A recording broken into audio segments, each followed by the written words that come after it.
Hello, today is Tuesday, April 14th. This is a meeting of the Acushnet Board of Selectmen as the COVID-19 virus continues to circulate.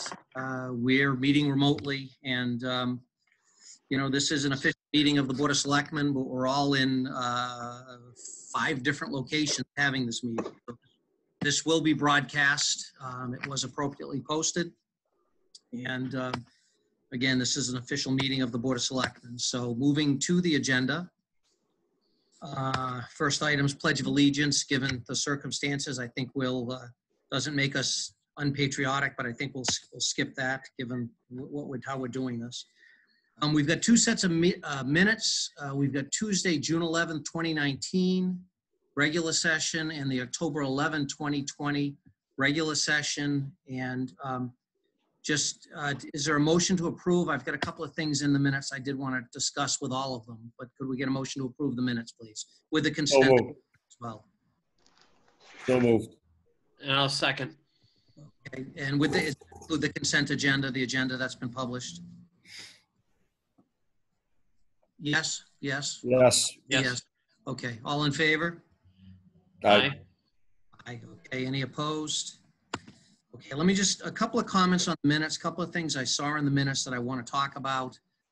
First set of minutes was June 11th, and we were talking about paper streets, and this is at this point a long time ago. This is 10 months ago. We were talking about paper streets, and we charged Mr. Gomes with looking into a couple of the streets, specifically Roach Street and Hindle Street. Mm-hmm. And asked him to come back with a plan as to how we deal with those 2 specific paper street projects. And I know I've approached Mr. Gomes at least once and asked him to try to move this forward. And my impression is he's not interested in being involved in the paper streets project. But I guess I would suggest that we at this point try to find an attorney who will help us get through these paper streets one at a time. Ms. Hebert, I don't know if you know of anyone who could do this for us. I know a bunch of attorneys. I don't know anybody that would necessarily want to do this, but I'd be willing to reach out to them. I think we need to resolve as paper streets, and we've got 2 of them. We've got residents that have requested we take action on specific paper streets, and I thought that was moving forward, and it turns out we've done nothing. So do you have anyone in mind, Ms. Hebert, that could do that, or do you want me to try to reach out and make some contacts, or anyone else? Yeah, if you want to reach out to whoever you might know, and I'll do the same, and we'll see if we can find someone. Okay, so we do have some residents that have asked that we take action on a couple of paper streets. I thought we were moving that forward, and we never did. So I will do that. I think that Mr. Cabral. Yeah, go ahead, Mr. Gasper. I think the conversation around that is I think he talked about the expense of the work needed to do this kind of research when it came to deeds and things of that nature. I mean, I don't have a problem with somebody trying to maybe find somebody different if, seeing what the expense would be for them to give us the jits on what it takes to, do some research on paper streets. And this probably be the best example that we could use, right? And get 1 or 2 of them and see what kind of expense is related to this. But, I don't see the pertinent need to, other than somebody approaching us with a paper street, to start discovering what paper streets were developed with, the ownership from 1930. I know how much work I went through with a resident on the side on Wing Lane, and it was quite the project. to determine ownership and things of that and where we're going to go from there. But it's worth looking into, I guess, on these two, because we were approached by the resident. Yeah, we did have specific requests, and I think we had charged Mr. Gomes with coming back with a proposal Yeah. as to how we would deal with it, and we never heard back from him. So I'd suggest we engage somebody else and get them to do the same thing. Maybe reach out to Mr. Gomes, get his file, and see how we can move this forward, because we get some residents waiting patiently for us to resolve it. But I wouldn't want to take it on townwide either. I mean, we've got a bunch of them.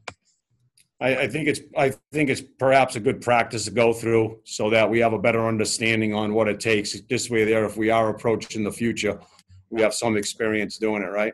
Yep, exactly. Second one, just comment, police department MOU. You know, that MOU has never become a permanent contract. You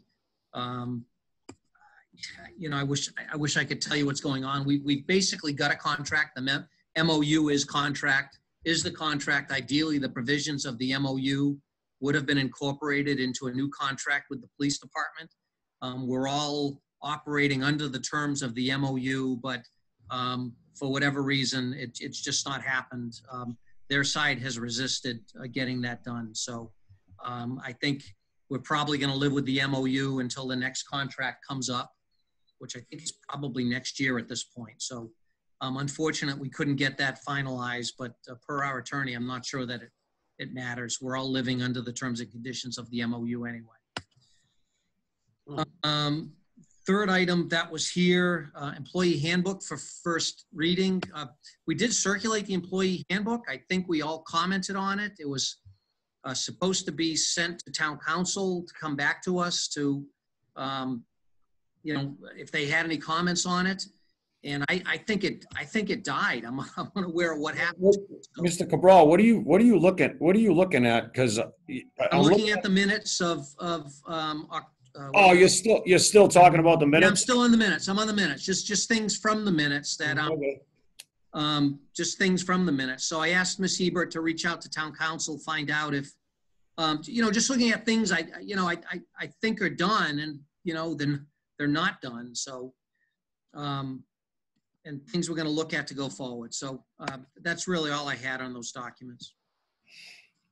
Back to the agenda. Appointments, the PJ Keating continuation hearing update. We had a conversation with PJ Keating last, when was that, Ms. Hebert? Tuesday, Wednesday of last week?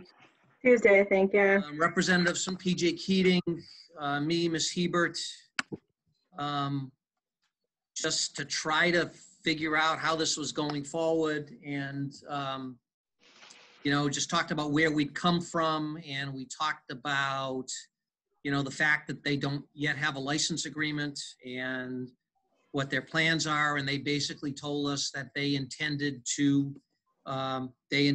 open the asphalt plant with a temporary tank, with a mobile tanker to feed the asphalt plant. And you know, so without the license, that would come from the next hearing. The next hearing, anyway, is,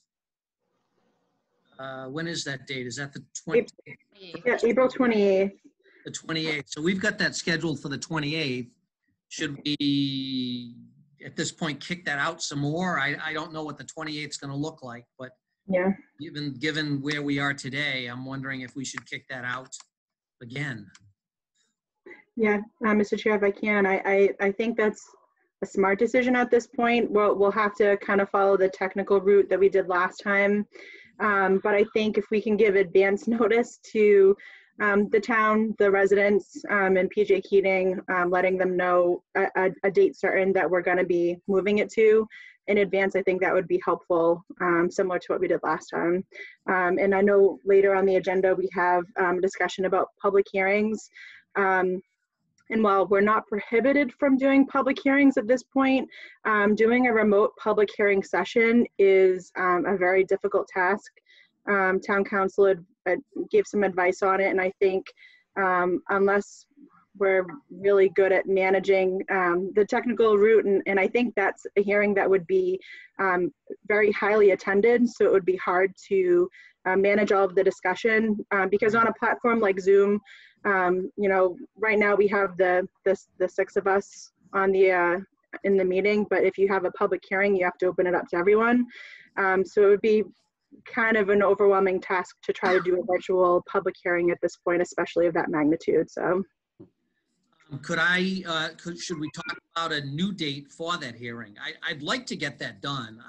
You know, part of the conversation we had is, you know, just let them know that we're not trying to stall this. We believe we've moved this along as quickly as possible, and, you know, we're not looking to delay this. We wanted to continue the hearing, and, you know, I don't want to delay it any further than we have to, but, you know, I don't want to schedule it again and have to cancel it again. So any suggestions as to what we should do so it's scheduled for the 28th, which is 2 weeks from today. I think it's unlikely that, you know, which is actually before the state of emergency is even canceled in the Commonwealth, right? I think that's supposed to be May 4th. So should we look at like the 19th or the 26th or the 12th? What should we do? Mr. Chairman? Mr. Gasper?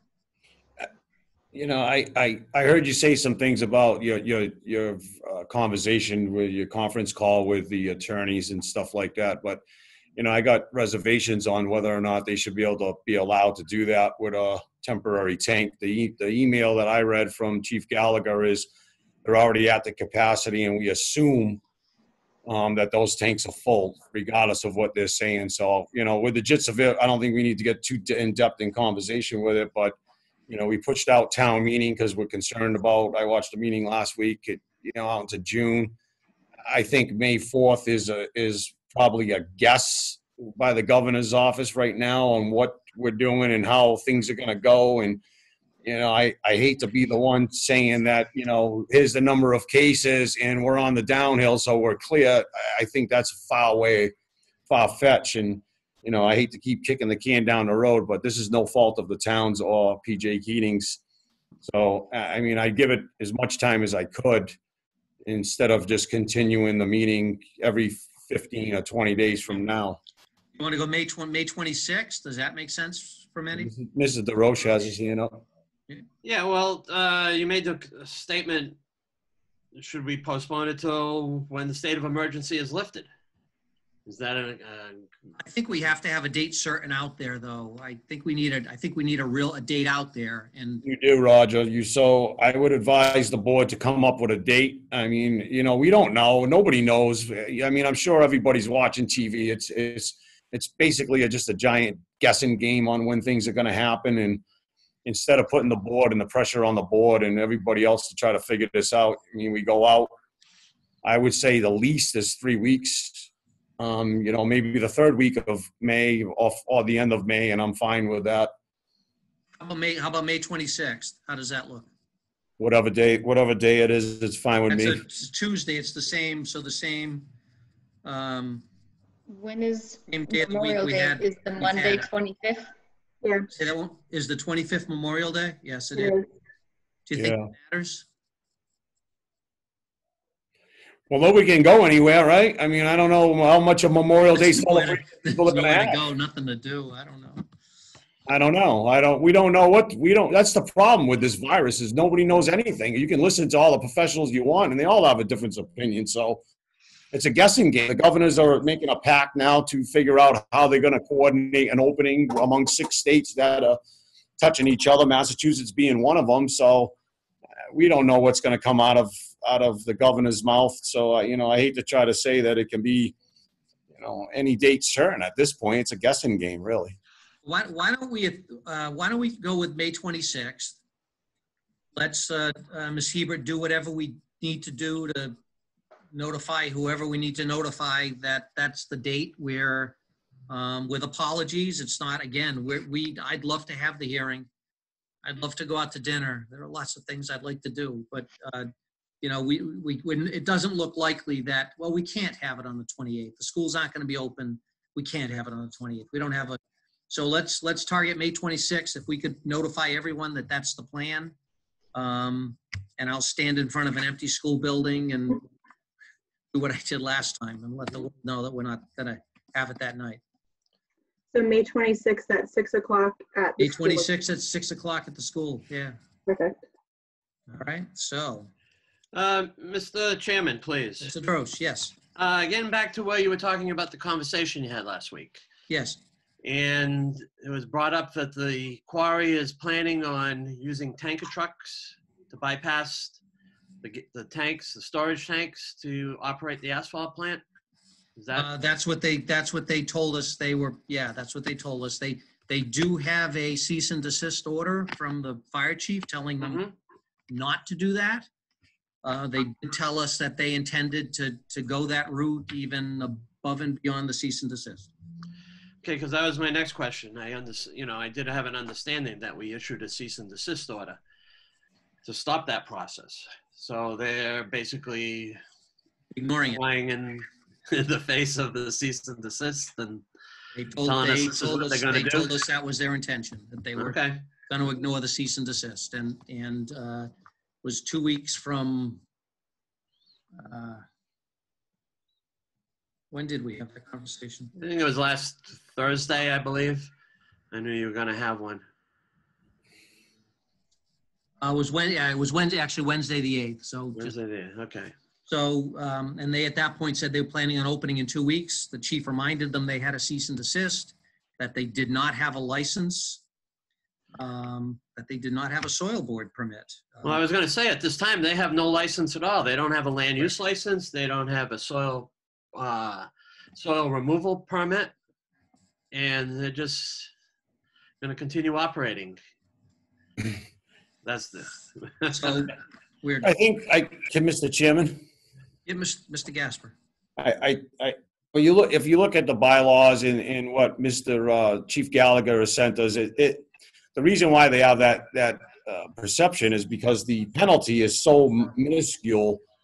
I mean, they'll operate under that cease and desist all day long, paying us $50 a day or whatever it is, $100 a day or whatever it is. They don't really care. They're making millions of dollars, right? So I think at that point, they're laughing at the cease and desist, saying, fine, that's what you're going to do. I still have massive reservations about this company moving forward with those fuel storage tanks being there and the process that they went through. And I know Julie, I think maybe Ms. Hebert had some conversations, but at this point, I think DEP's, they had some requirements by DEP. And so, I would expect DEP to come in and say, hey, wait a minute here.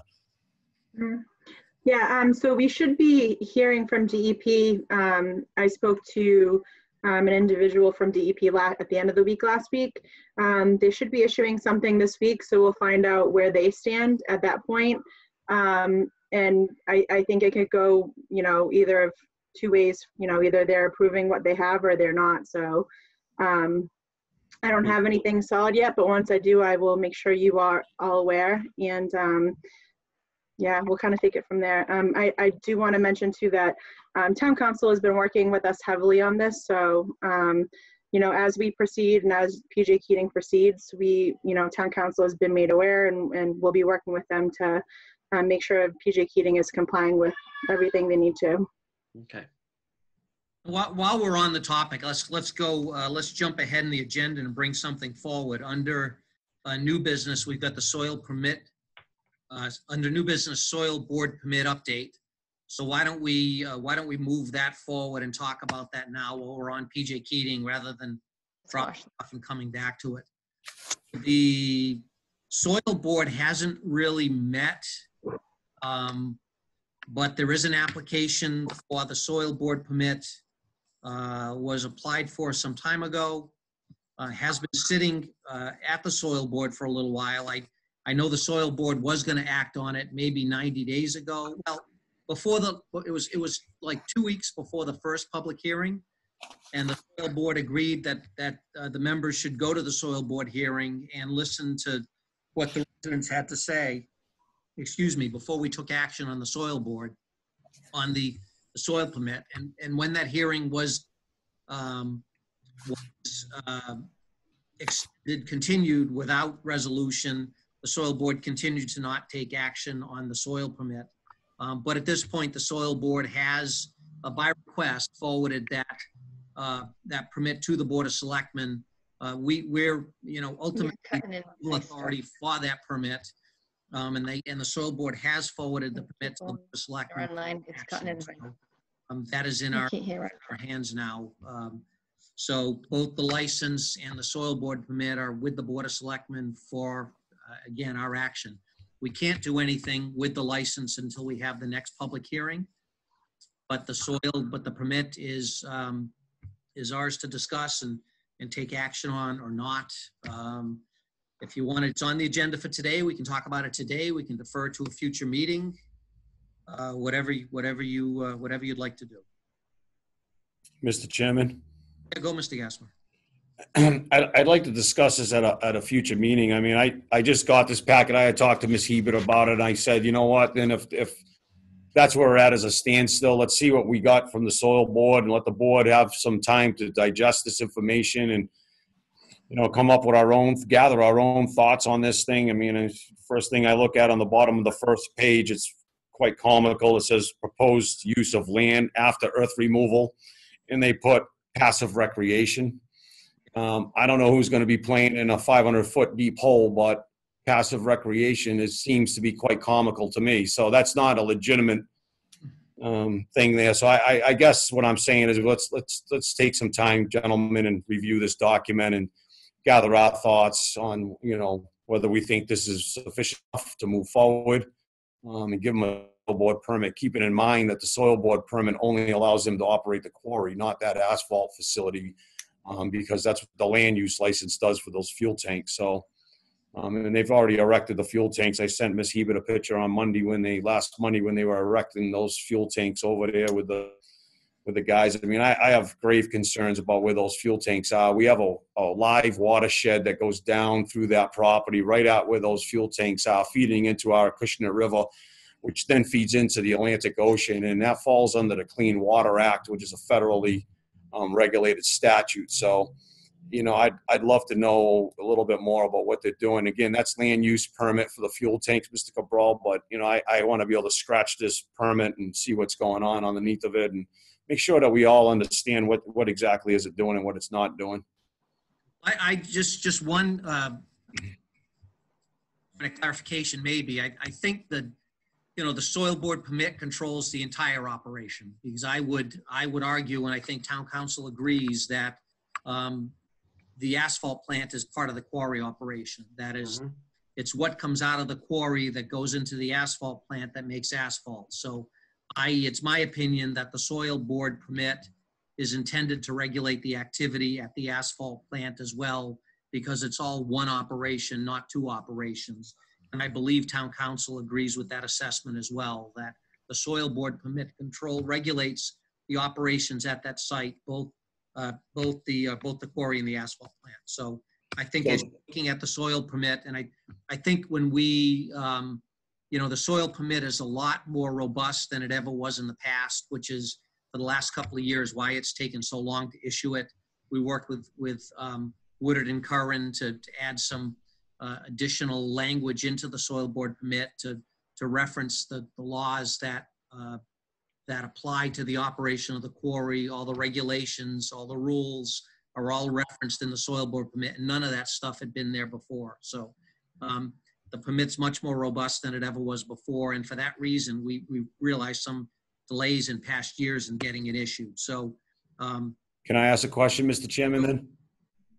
The question that I have, based on the statements that you just made, and you're saying that town council agrees, is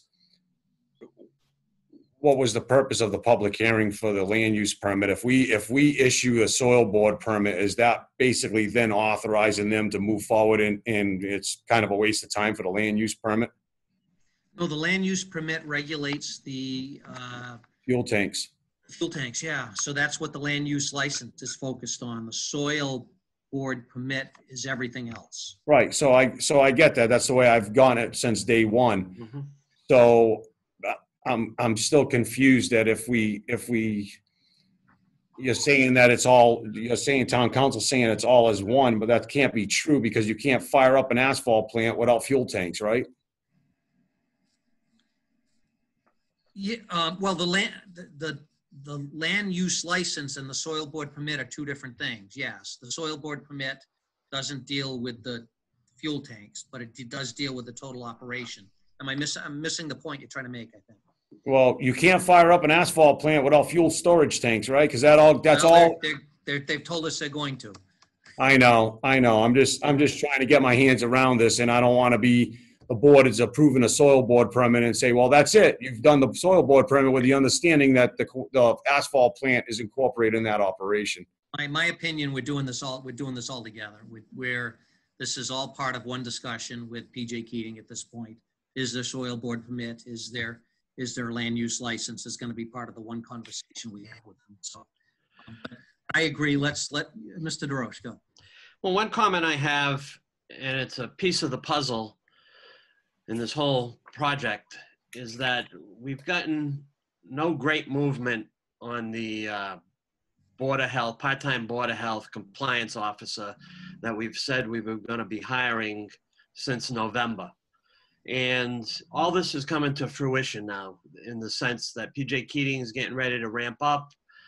I know there's still some undetermined things right now as far as the operation of the quarry, but at the same time, the person who we've been talking about and saying we need to be a compliance officer to keep watch over the quarry, we haven't, I know we got some resumes, but we haven't made any decision now. And it's been, if you start, 3 months now of it, so. Yeah, I'm not sure what the status is. I know there were some applicants that.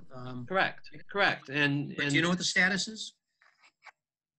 If I can, I believe the Board of Health, they absolutely want to hire the position. I think there was some hesitation waiting to see what would happen with the land use license, and trying not to hire somebody where then the selectmen might take things down a different path.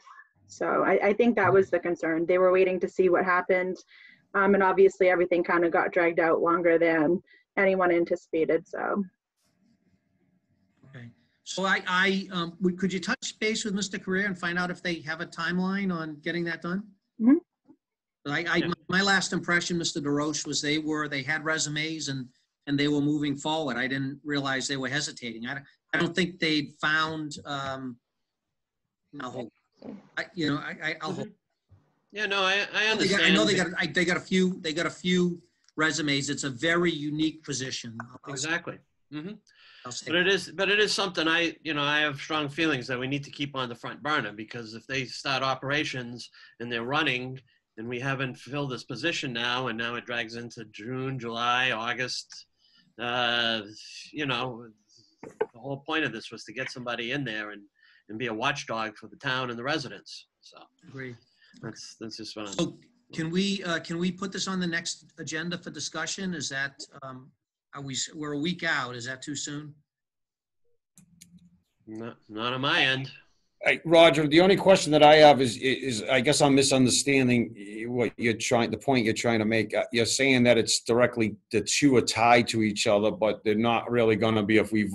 If we say we're fine, and if we'll go on the assumption that we're all fine with the soil board permit, which I don't believe that we are, but let's pretend that we are, and we vote that next week, then we're still waiting for the public hearing for the land use license. So I'm just a little confused on, are they tied together? Are they not tied together? I mean, if I approve a soil board permit and that allows the operations of the quarry, they will argue that the asphalt facility is part of the quarry operations. Yep. I don't know. I don't know where we stand there.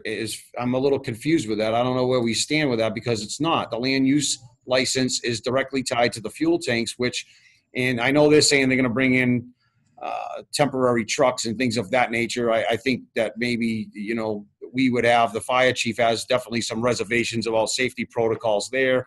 I think DEP would have some serious concerns about that as well.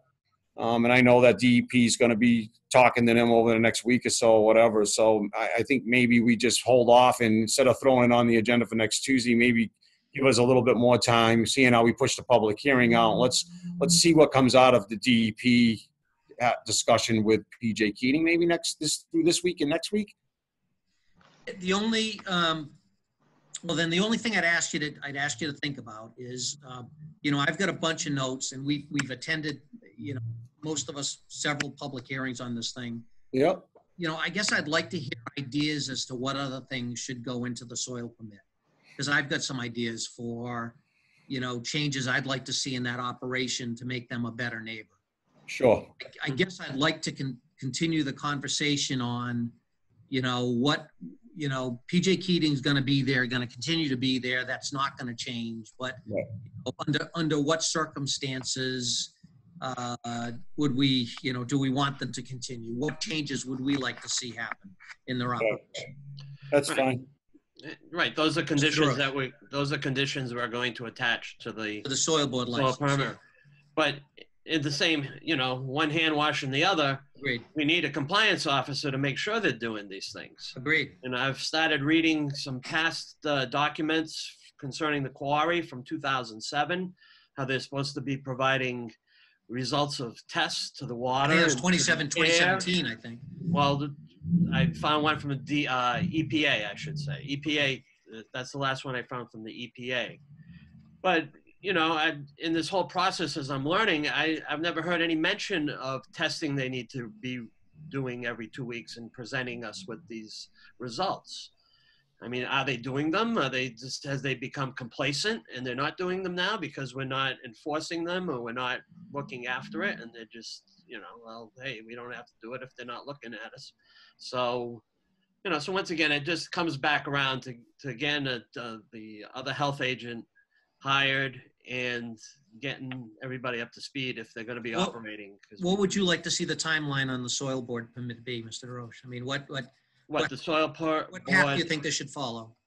As far as hiring the part-time. No. Keep that aside. The soil board permit. I mean, we've got the soil board permit. Right. We were given that the end of last week, Yep, and I've reviewed it, and I see that we attach conditions to it. So, you know, I mean, we can attach all the conditions in the world, but if no one's going to be checking up on them, I mean, So it's the two. So, but I do agree we B, should get together and come up with a series of conditions. We talked about all different things, you know, and lay them out and apply them to the soil board permit and issue it at that time. When do you want to have that conversation? Well, I think if they say they're going to be operating in 2 weeks, we should, you know, have a discussion next week and then make a decision shortly after that. I mean, I wouldn't mind I don't think we necessarily need to approve the license next week, but I think we need to to have another conversation where we throw on the table our ideas for further controlling the facility. Mm-hmm. Yeah, I don't have a problem with that, Mr. Chairman. I think that's reasonable that we should have another, you know, open up a little bit of a discussion on that and throw each other's ideas around on it and talk about it a little bit, and then maybe forward that over to town council to make sure it's, you know, what we're trying to do, and we're not going to get any form of legal action over something that we're trying to do that's kind of, you know, if we start mentioning certain things, which I'd rather not do on here right now, but, you know, they might look at it and start challenging it and making it legal issues. I think, you know, if the document's pretty clean, I think what Mrs. DeRoche is saying is this 10-page document, soil board permit now is a little more involved. And I think what Mr. DeRoche is looking for is enforceability, right? He wants to make sure that if we sign this and it gets to there and they sign it, who knows? I mean, you know, how long do they have to sign it, right? Just because we sign it, and if they don't sign it, what does that lead to next? I mean, there's a bunch of different factors that we get to look at. They're doing business as usual. I don't really think they care about this soil board permit. I think from the town's perspective, we care about it because it should be an enforceable document, right? Correct. Mm-hmm. So I would let's come together next week and let's and I think we can have an open discussion about what we'd like to see happen at PJ Keating. And, I think we can do that and express our ideas and not, from there, take them to town council, find out if they're practical, legal. I mean, I could say I'd like the whole facility covered in a glass dome, but that's not realistic or practical. It's never going to happen. But I can say it out loud, and then we can talk about it and Right. bring it to town council, and the things that are legal for us to do, maybe get appended to the soil board permit. So Mhm. we'll continue that conversation next week if that's everybody's on that. Very good. I agree with that. Okay, moving on to old business. We got a COVID update. Ms. Hebert, do you want to lead that discussion, please? Sure. So I sent over a bunch of information, most of it coming from our attorneys.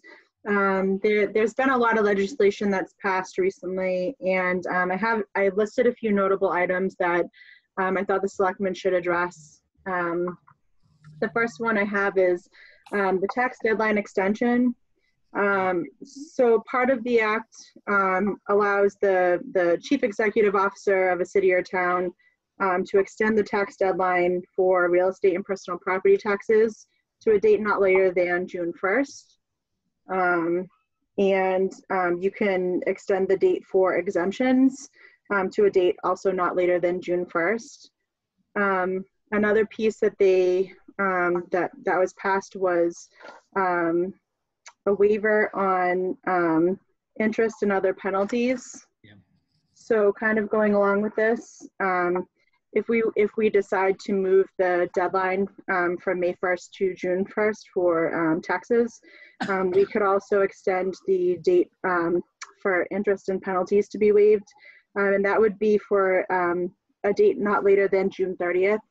So if you choose, you can say, if you are late making your payment, say you pay June 15th, we'll waive the interest and penalties, but you made your payment before June 30th, so you're okay. If you make your payment on June 30th, you're going to get all of the interest and penalties or thereafter. So the state is really trying to help the residents, give them some flexibility to be able to make their payments, knowing that everyone is in, a delicate situation, but also understanding that municipalities are in need of cash flow. So that's why everything is contingent upon making your payment by before June 30th. So with the They're giving us 30-day flexibility, basically. It's not unlimited flexibility. We've got 30 flexibility. right. But it is 30 days, but you can 30 days. take 2 months up to June 29th and not have any interest or penalty. So in a way, we're giving people 2 months to pay their taxes, which I understand if you're in a financial strait, then that's a good thing. That's helpful to the citizens. But I just would hope that the citizens don't just decide that, hey, I don't have to pay my real estate taxes now for 2 months because they've extended it a month. And, if you have the means to pay it, I would assume that I would hope that the citizens would pay Right. in a timely manner. And so to clarify, the waiving of penalties and interest would be for late payments made between March 10th, 2020 and June 29th, 2020 on all bills, motor vehicle, property tax, even utilities. So that would be what you would be waiving. Okay. Do we know what percentage of our tax revenue comes in from mortgage servicing companies? I don't know off the top of my head, but I can find out. You don't need to. I suspect a lot of it's programmed to come anyway.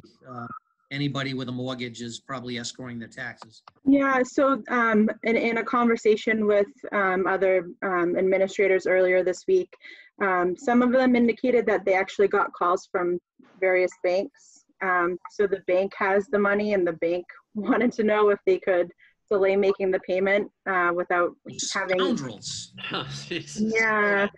We haven't had that so far, so I don't know if they're just not targeting Acushnet, but that's kind of the downside, I guess, that you would, between the banks holding out on the money and or residents holding out of the money who maybe could pay but they're choosing not to. It's your decision, and I wanted to lay it out for you to discuss and see what you want to do. Mr. Chairman? Yeah, Mr. Gasper, go.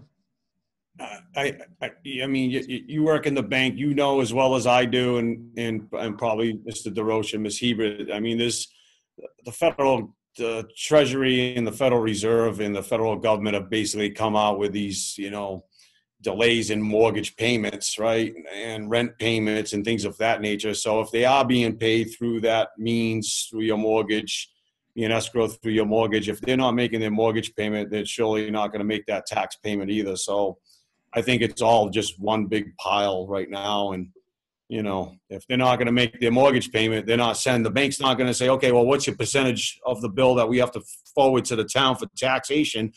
If they're going to forgive the mortgage payments, they're going to forgive, the taxes to the town, I would have to assume, right? Yeah, it's a risk. Julie, do you have an approximate number or a figure about what the town takes in from real estate taxes every quarter? It's probably, 5 million maybe. Okay. Right. You don't have to be exact, but Yeah. Okay. So Julie, with that, if the tax levy is $18 million, right? Okay. Mhm. Yeah. All right. So you would just take that and divide that number by 4. So you're looking at $4.5 million. 4.5. Yeah. About 4.5 million. It's probably a little bit greater than that because the tax levy is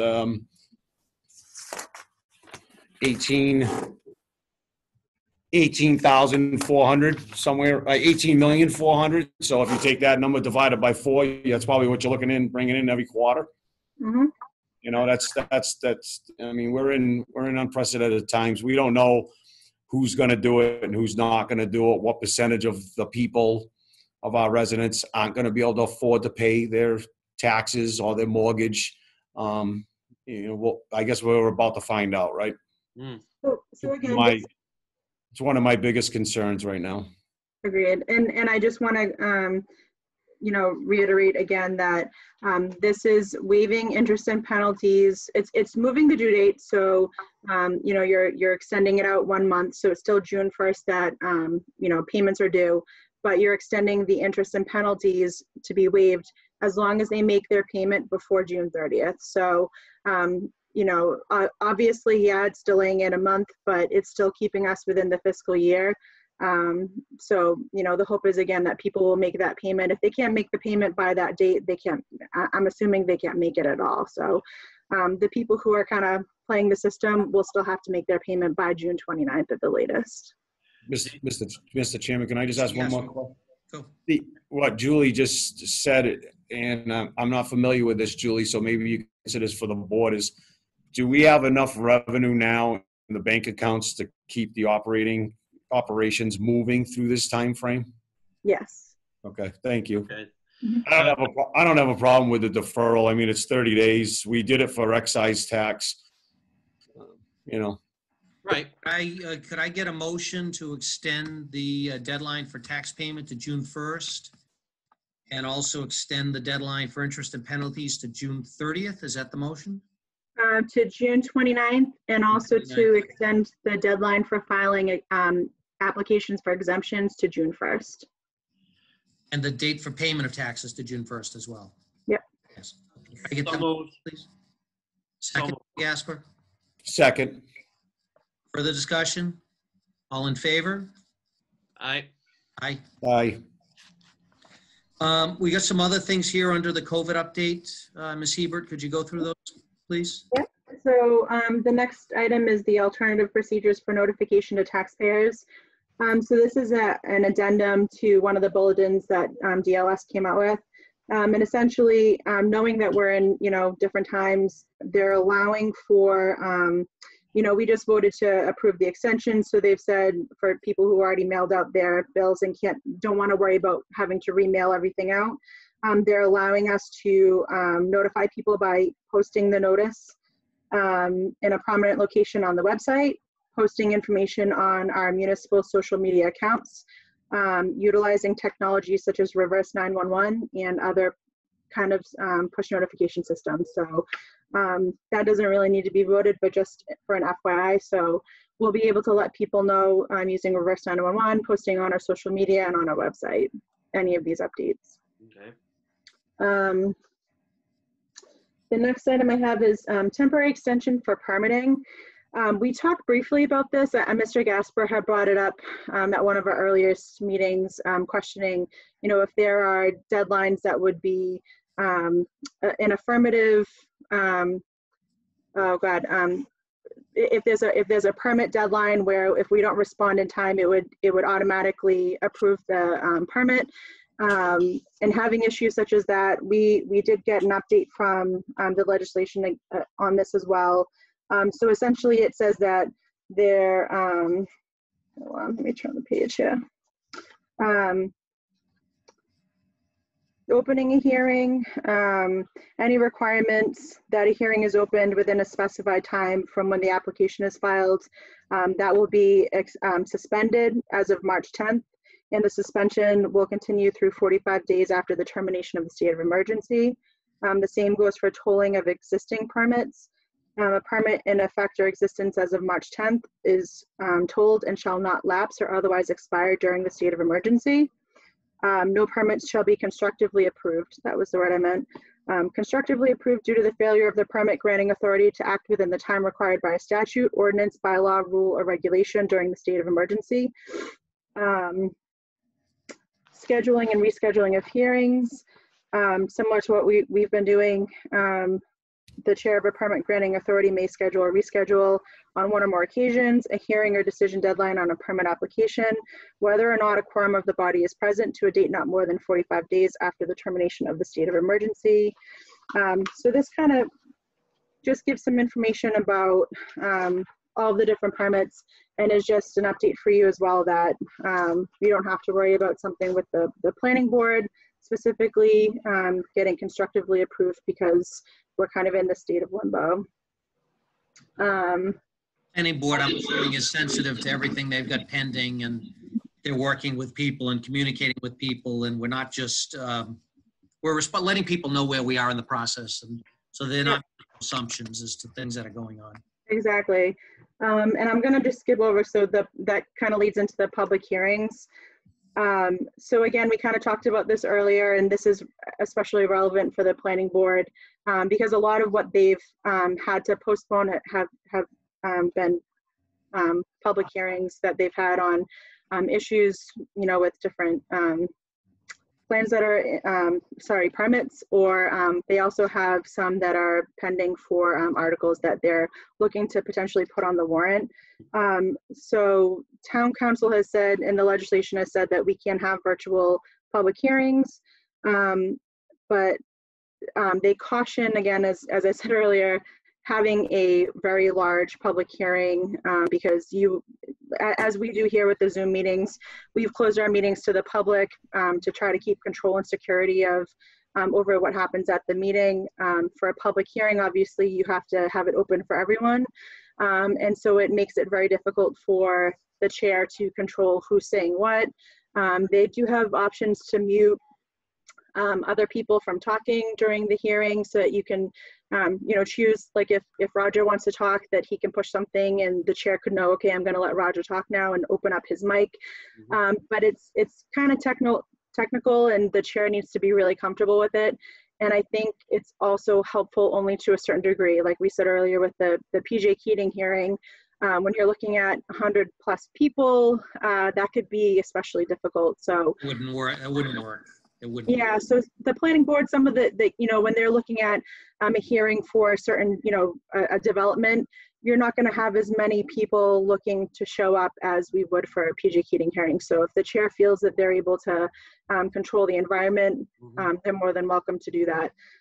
I do know that the planning board has pushed out any of their public hearings to June, hoping that we'll be out of the state of emergency at that point. But if they needed to have them, and I'm guessing, if the Board of Selectmen has any advice on what they'd like to see happen with the public hearings, I don't know if it's relevant to have, say, something for a development. It may be more relevant to only have public hearings relating to articles that you'll approve for the town warrant, as those might be more necessary. I'm not sure, if you want to give any advice on that, or how you want to manage that, because up until now we've put the 30-day hold on any public hearings. I think that ends this week. Mr. Chairman. Mr. Gasper. So based on my concerns before, where it was really emphasis around the planning board, basically there's a clause inside, I think it might be in the town charter or maybe in the planning board's rules and regulations that state something to this nature, that if they get presented plans, subdivision plans for a subdivision, and they don't take action on it within 90 days, they're automatically approved. Okay, which is pretty dangerous, right?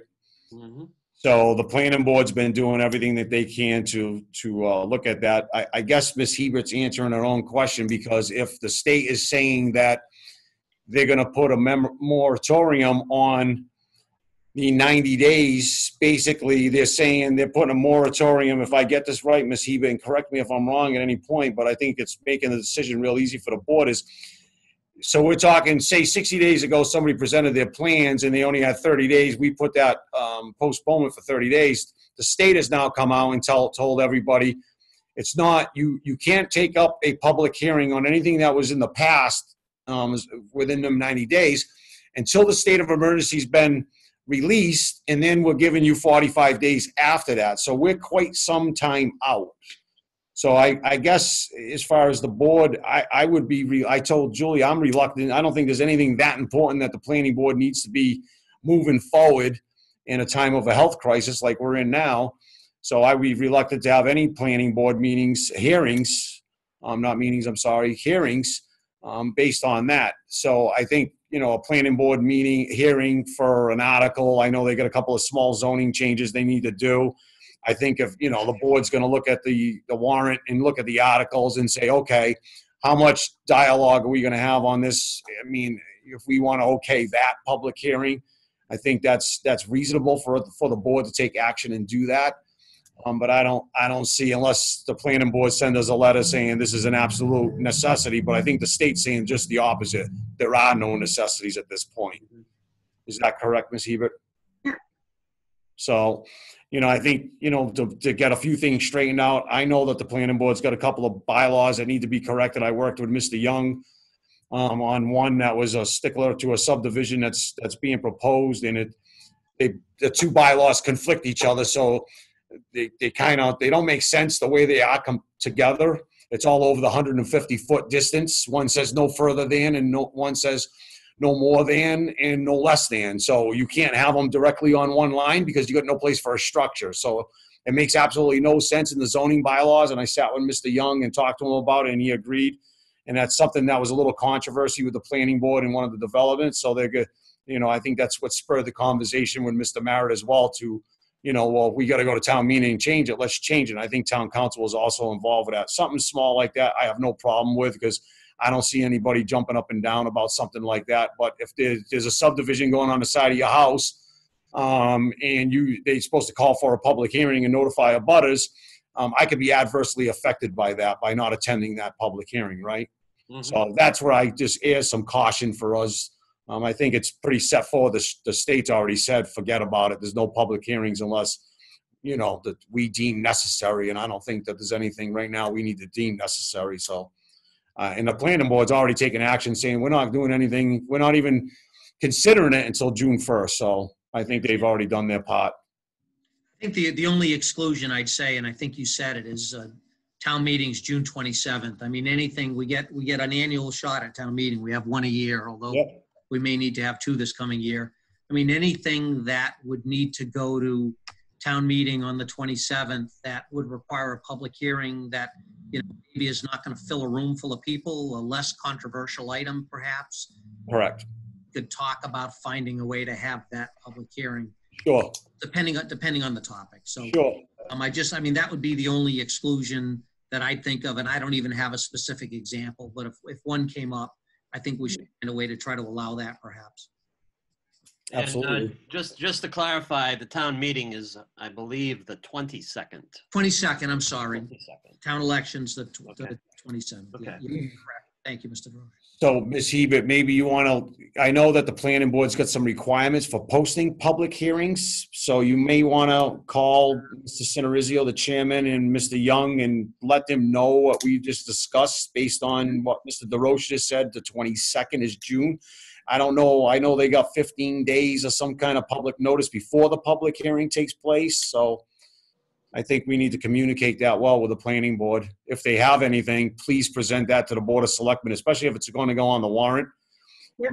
And the board can kind of give a verbal, I guess, to you, Ms. Hebert, and say, I'm okay with that. Roger can say the same thing. I'm okay with it. And Dave DeRoche will say the same thing. And then they can schedule their public hearing for those certain items that the board approves. Yep. Thank you. The golf course also under your COVID update. Yeah, I sent something out to everyone. We've been getting advice again on, different circumstances, what's considered essential, what's not.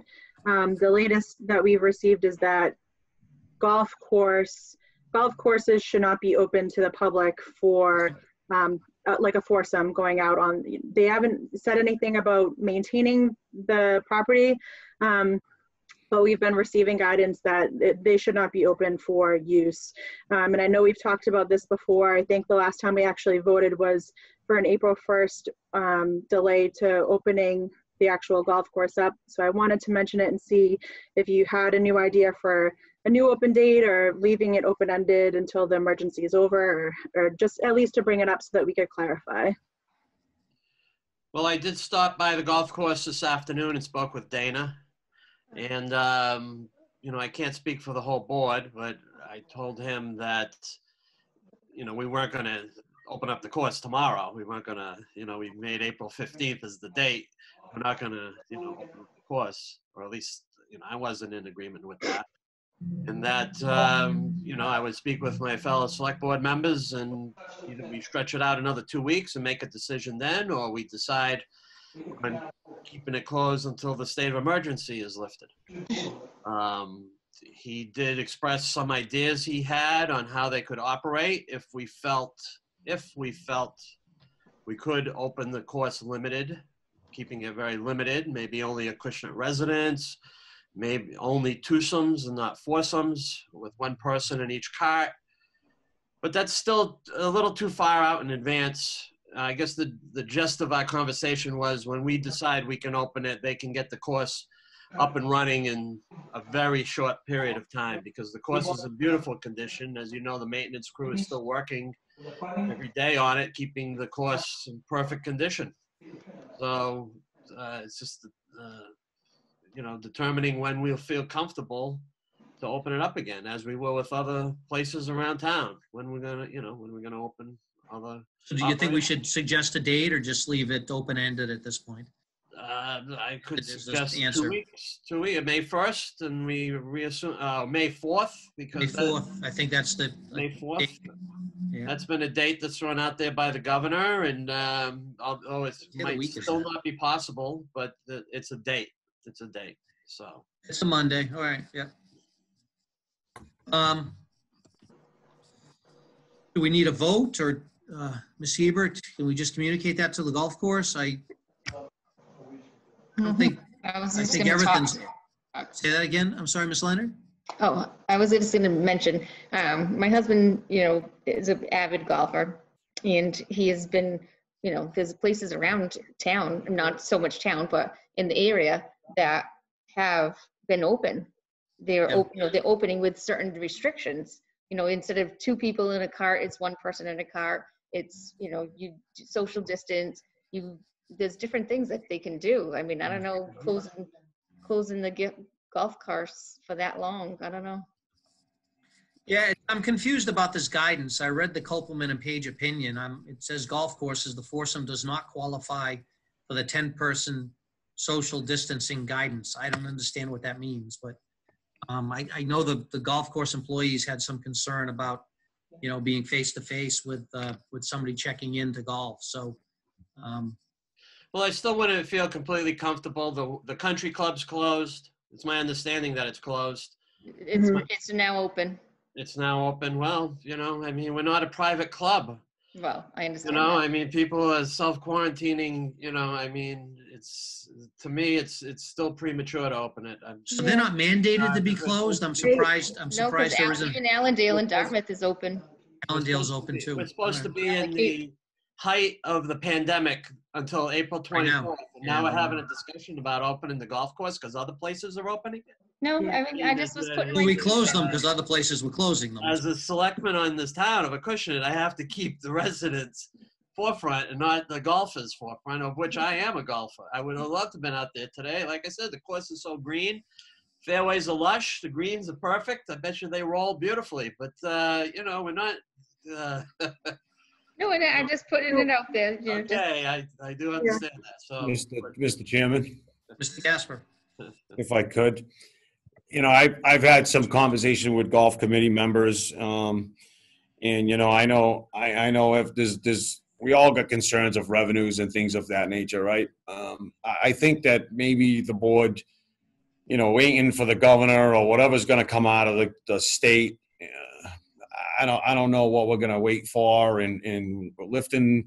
I think when they start lifting, I don't know if they're going to just lift the state of emergency or they're going to partially lift certain criterias of the economy, right? To get things slowly progressing back to what they're going to try to call normal, which I don't think we're coming back to. But I think that maybe the board ought to put some thought into this, and I will postpone the opening of the golf course. But I think that, you know, based on my conversations is, you know, come up with a plan where let's see what kind of revenues this is going to matter if you're sending them out 9 holes to the front, 9 holes to the back, and only doing 9 holes, or do you do the complete 18? What's the revenue source by putting one golfer in each golf cart, limiting the amount of people that can be at a hole? I don't know that much about golf. So Mr. Goulart and Mr. Isaac said that they will come up with a plan, keeping everything, and we have to figure out payments. I told them, I said, the credit card machine, you can basically put at the window. Nobody needs to touch it except for the customer, but just swiping the card and things of that nature. We need a plan in place that we're not, as Mr. DeRoche is alluding to, is the concern right now is the health aspect of the community. So I think that we can have some dialogue on how do we progress and maybe do some things without waiting for the state of emergency to be lifted. But I would be reluctant to open it up tomorrow. you know, I got a comment that this town is doing a great job social distancing. We had, as of yesterday morning, we had 13 cases of COVID-19, which I think is awesome. To let our guard down and let's, you know, just open it up and have this explode right now is I don't feel very comfortable with that at all. Okay. So. If I can too, I just want to clarify that the information that was sent over, so this is, it's a cease and desist order on behalf of the Mass Department of Public Health, as advised by the governor's office, working through the Department of Labor Standards. So it says that the cease and desist has already been issued to private businesses, but they sent out this order to try to avoid having to send out cease and desist to all municipalities, that they could just send out the notice saying, don't make us cease and desist you, please follow these guidelines. So I'm surprised, I guess, if they're private golf courses that are running where they seem to have been issued a cease and desist. So I don't know.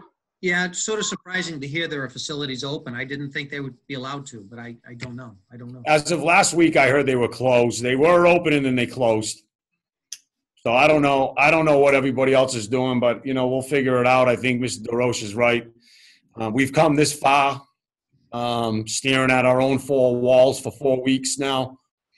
You know, Mr. Chairman, you opened up saying I'd like to go to a restaurant. I think we're all waiting for that day to be able to get back out and socialize as much as we're going to anyways. But I would never even consider it right now in the height of the epidemic to start making decisions for people to go out and hit a golf ball around. Okay. All right, so let's, the golf course will remain closed till further notice. Well, we can put a date on it. May 4th, I think, is what we were talking about. Do we want to vote a date? Would you like to make a motion that we, the May 4th date? I make a motion to keep the course closed until May 4th. So, okay, Mr. Gassman, would you second that? I'm concerned about going to May 4th because we don't know if this is, you know, what's going to happen in 25 days, and we gotta. I don't know. I'm a little concerned about going that far out. I mean, we could. I Well, guess today's what, the 14th? You want to go 2 weeks? I'll go at 2 weeks increments, the 28th of May, and I mean, I'm sorry. April. I'm sorry, I'm on the wrong day. April 28th 28th, which is a is a Tuesday. Tuesday. And as I was told today, they can get the course operating quickly, within 2 or 3 days. That way they can have the weekend. Yeah, I think that's much more reasonable, and we'll just see. We look. It's premature for anybody to try to predict where we're at in the stage of this virus, right? So let's just do it to that date, the 28th. I think Mr. DeRoche just mentioned the 28th. Mr. DeRoche, you want to make a motion to keep the golf course closed until Tuesday, April 28th? So moved. I'll second that. Second, Mr. Gasper? Yes. All in favor? Aye. Aye. All right. Okay, budget discussion. Ms. Hebert. So I just wanted to give you a quick update. I got a lot of answers from our department heads. I've asked everybody to give me a couple different budgets. I've, again, had a great response from the department heads, everyone willing to step up and be as creative as possible to see how we can save money for the town, not knowing what will happen for next year. So I'm still waiting for confirmation from the school. They have to go through a process that's a little more detailed than our department heads. They have a budget subcommittee, and I know that they're meeting right now, so I'm hoping that they're talking about it, but they need to go through a process. They're going to give me an update once they have that.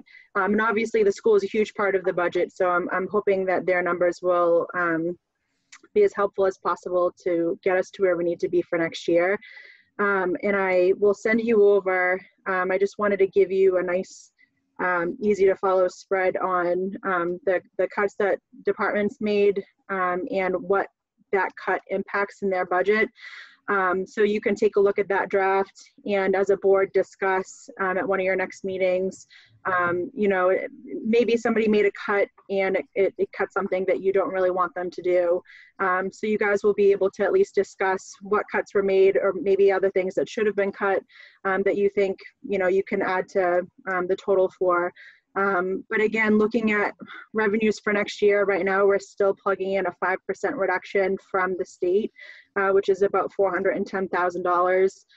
We were already facing a tight year going into this year. I think we were at like $800,000 without using any free cash to balance the budget before any of the pandemic happened.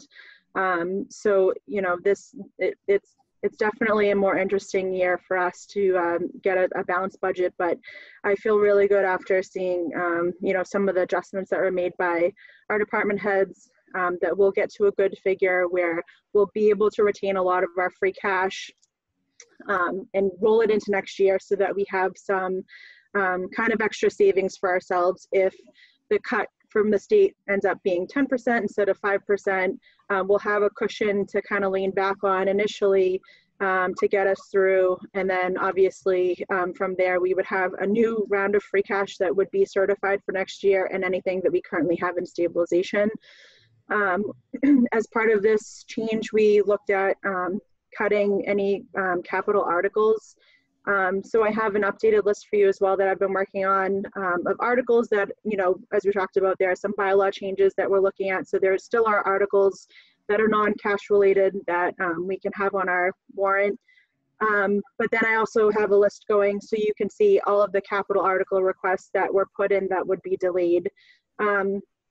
If we get to the fall and we find out that, everything is over and we're good and, the money's coming in, we still have the possibility to have a fall town meeting if there are capital items that we held off on that we, decide we need to get at that point. But I think going with this route, and I've talked to, all of the selectmen about this individually, we're trying to be as fiscally prudent as possible to make sure that we are keeping the revenues or the cash flow as high as possible to keep everything running and the services running for the town. So I will get you all these updates. I was working on them today. I just want to clean them up and give you guys a chance to look through them so that for the next meeting you can make any changes or have any discussion, or if you'd like to have department heads back in. I know that I don't want to say wasted, but we wasted other meetings going through budgets that now have been kind of revamped. So if you decide you want to meet with certain departments, we can kind of go from there. It's almost like we're starting over in a sense, but just wanted to update you on that piece. Comments, anyone? Mr. Rose? Well, once again, we're in a time where there's a lot of uncertainty and still there's unknown factors. I watched a little bit of the House Ways and Means Committee this morning before their Zoom video conference went off again.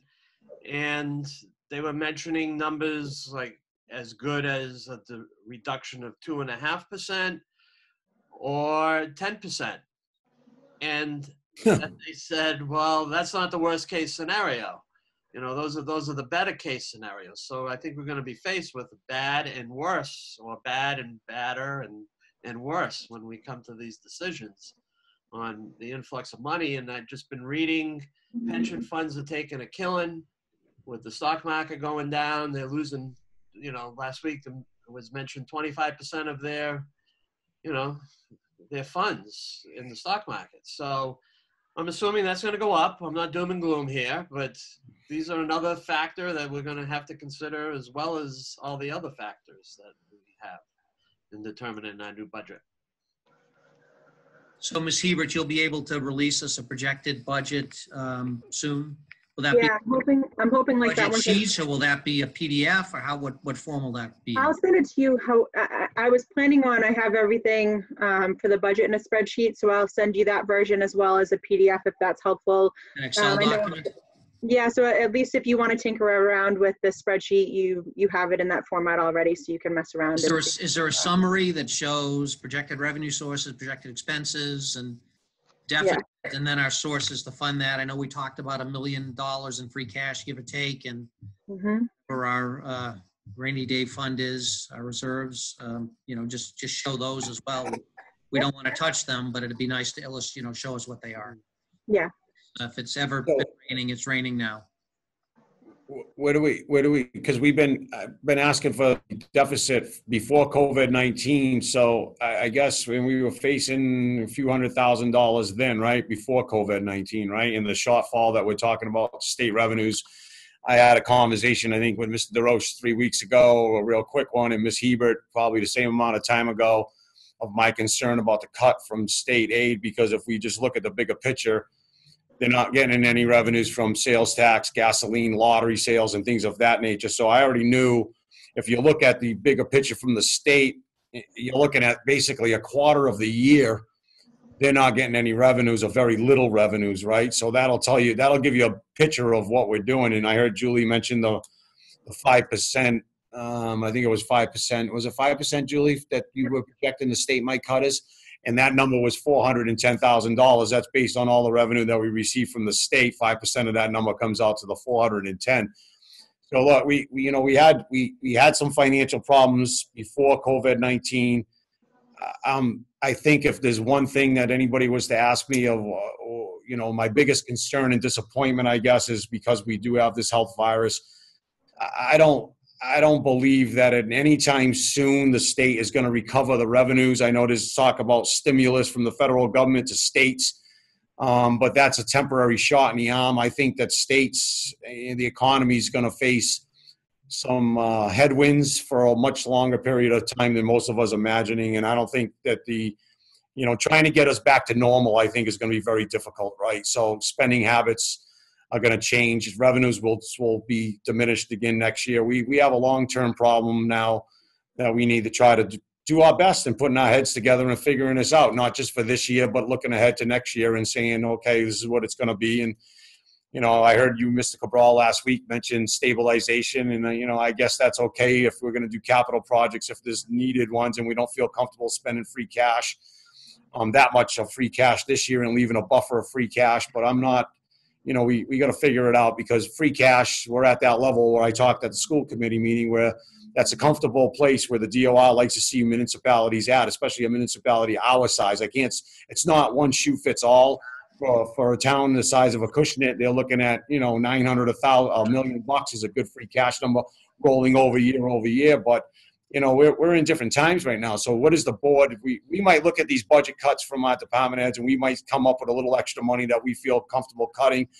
But we might, as a board, collectively say, I'm okay with spending 100 out of free cash to balance the budget and no more cutting. I mean, we don't know until we get a bigger picture of the budgets, but, you know, that might be something that we need to consider. I concur that might take place. I would try to do as little as possible, but I think, you know, being town fathers, I think that it's our obligation to look at the budgets, and maybe we don't agree with some of the cuts. Maybe some departments can't make cuts and we still have a deficit, and we agree as a board collectively to say we're okay with using some money from free cash to balance the budget this year due to the circumstances that we're under. Anything else, Ms. Hebert? When do you think you'll have that distributed to us? Hopefully today or tomorrow. Tonight, I have them mostly done, but I want to make sure that they're clean and they're easy for you to follow. So. Perfect. Thank you. Next item on the agenda, town administrator goals and objectives for next year. I think Mr. DeRoche and I done our document. Mr. Gasper, have you done that yet? Yeah, I mean, Mr. DeRoche, I heard the meeting last week. I think he mentioned PJ Keating. Mr. DeRoche, if you want to just quickly say it again, PJ Keating and the budget, I think you said? Yeah, well, I worked my list a little bit after our meeting last week. PJ Keating is one, of course, that's on the front burner as we speak now. Budget town meeting, of course, in the next few months. But then one I forgot about, a big one was CWMP. We had talked about, yes, you know, the fall. I don't know how it's going to be impacted now by the situation we're in. But that was slated, you know, for the second half of this year, calendar year, in fall and beyond that. So those are my four big ones. You know, I got little ones. What was you said four? I heard PJ Keating, the budget, CWMP, town meeting.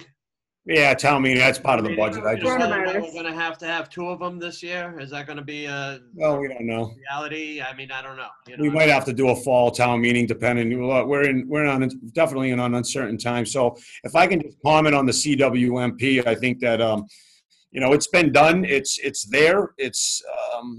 We've achieved that goal at least. We talked about sewer. That's all it really represents. Well, we need an implement. We got to implement it yet. So. You say implement it. Can you define what you're talking about? Well, I think we've got a plan that says this is what we're going to do with the town sewer system. I think we actually need to do it. And I think what the CWMP, I was a big. Well, we're going a little off track. I mean, let's focus on. I don't want to go in that direction right now. I mean, what are the goals for Ms. Hebert to address? I'd prefer to stay focused on that. I was trying to give a reason why I don't think the CWMP would be achievable. Ever? No. I think that the uncertainty with finance right now, Mr. Chairman, is we're talking about postponing late penalties and everything else, but then on the other hand, you want to go to the taxpayer and say, hey, I want $17,000 to do a sewer? That's not at all what I said, Mr. Gasper. What I've said is we need a plan. The world's going to be normal again someday, hopefully. Yep. I don't want to avoid the discussion by making up obstacles and putting obstacles in a path. I think we spent $400,000 on a CMNT, comprehensive waste management treatment plan for the town. I'd like a plan for implementing what we spent on that plan. And you know, the COVID-19 hopefully will be behind us someday. I'm not tomorrow, but I'd like a plan to implement that. I think Mr. DeRoche and I have put our goals for Ms. Hebert in writing. I don't think you've done that. Is that what you're saying, or that's what I'm basically saying that, you know, it's fine if you want to sit and while we're under you know, this health risk and uncertainty in what we're doing here.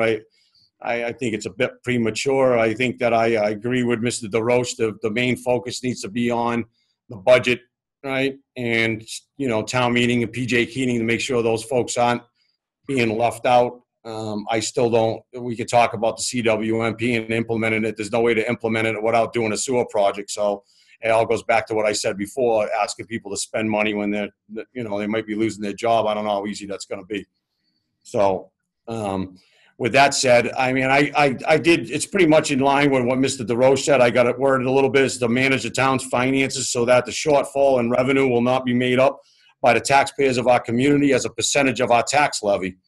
So it's basically saying the same thing that we're talking about. We're looking at maybe cuts from the state, whatever amount that is, and that won't be made up by on the backs of the taxpayers through the tax levy, right?